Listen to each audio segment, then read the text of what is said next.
तो global markets का reaction record पे रिकॉर्ड स्तर बनते जा रहे हैं। यूएस मार्केट्स में छठे दिन स्ट्रेंथ थी, एसएनपी में, नास्डैक में।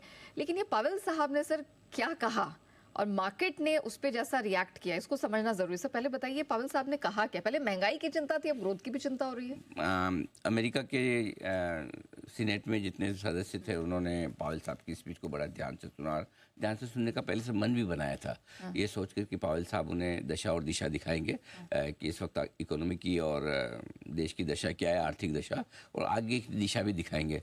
तो पावेल साहब ने जितने वो पहले से कंफ्यूज थे उतने ही कंफ्यूज अभी भी रखा है उनके कंफ्यूजन में किसी तरह की कोई कमी नहीं आने दी, यानी कि उन्होंने हर स्टेटमेंट के साथ इफ़ के साथ बट लगा दिया। हाँ, तो पहली चीज़ तो ये कि भले हमें महंगाई की तो चिंता है लेकिन साथ ही ग्रोथ की भी चिंता है। ठीक है, महंगाई, हाँ महंगाई नीचे तो नहीं आ रही लेकिन हमें भरोसा है 2% आएगी। ब्याज दरें हमें घटानी तो है, ज़्यादा देर तक ऊपर तो नहीं रख सकते लेकिन अभी नहीं घटाएंगे।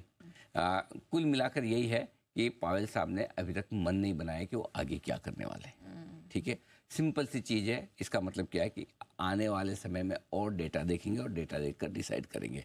वो डेटा इकोनॉमी की ग्रोथ के होंगे, महंगाई के होंगे, जॉब डेटा होंगे, इन्फ्लेशन के होंगे, तो सारे के सारे वो डेटा देखेंगे जिनके दम पर वो आगे डिसीजन ले सकते हैं कि ब्याज दरें कब घटानी, कितनी घटानी है। लेकिन कुल मिलाकर कल का स्टेटमेंट पूरी तरह से उनका दोनों तरफ वाला था, जिसमें आप एक भी चीज़ पर ये पक्के तौर पर नहीं कह सकते हाँ इस पर मन इनका पूरा है। ग्रोथ की चिंता बहुत ज़्यादा है नहीं, महंगाई की चिंता ज़्यादा है नहीं, ब्याज दरें जल्दी से घटाएंगे नहीं, ज़्यादा घटाएंगे नहीं, बढ़ाएंगे नहीं।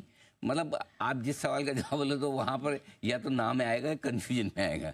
करेक्ट। सो कुल मिलाकर बात यही है कि आप जहाँ थे वहीं थे और यही वजह कि 40-50 पॉइंट आपका डाउन नीचे बंद हुआ है और यही वजह कि आपका नैस्डैक और एसएनपी हाइज पर हाइज बना रहा है, कल भी बना दिए। मतलब रिएक्ट नहीं किया इन्होंने, रिएक्शन जैसा कुछ था ही नहीं।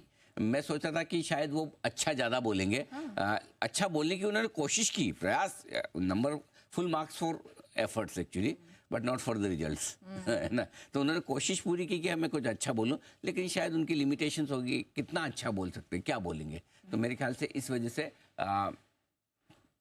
मोर और लेस न्यूट्रल सा स्टेटमेंट था। मैं सोचा था कि अमेरिकी बाजारों को एक डायरेक्शन मिल जाएगा फेड चेयरमैन के भाषण के बाद, लेकिन अमेरिकी बाजार वापस वहीं के वहीं हैं।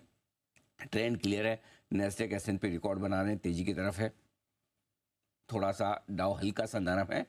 कल एक ही चीज़ है जो इंटरेस्टिंग हुई है, वो है डॉलर इंडेक्स 105 के ऊपर निकला है। इससे थोड़ा सा मेटल्स पर दबाव बनता हुआ दिखा है। डॉलर की मजबूती मेटल्स को थोड़ा सा कमज़ोर करते हुए दिख रही है, उसके अलावा कोई खास ऐसा बदलाव है नहीं। तो मेरे ख्याल से ग्लोबल संकेतों में अगर हमें कोई एक चीज़ लेना चाहते हैं तो वो यही कि $85 के आसपास उसके नीचे कच्चा तेल आ रहा है, तो $2-3 ऊपर से फिसला है। और दूसरा ये कि मेटल्स थोड़े से 1 से 2% के आसपास कमज़ोर हुए हैं। बाकी पावेल साहब का बयान आया और चला गया and we forgot it. Okay, चलिए, तो यहाँ से तो हमें कोई मदद मिली नहीं। हालांकि इंटरनेशनल मार्केट्स हैं, आप कह सकते हैं उनका ग्लोबल सपोर्ट यहाँ पर मिला है क्योंकि वहाँ पर स्ट्रेंथ है।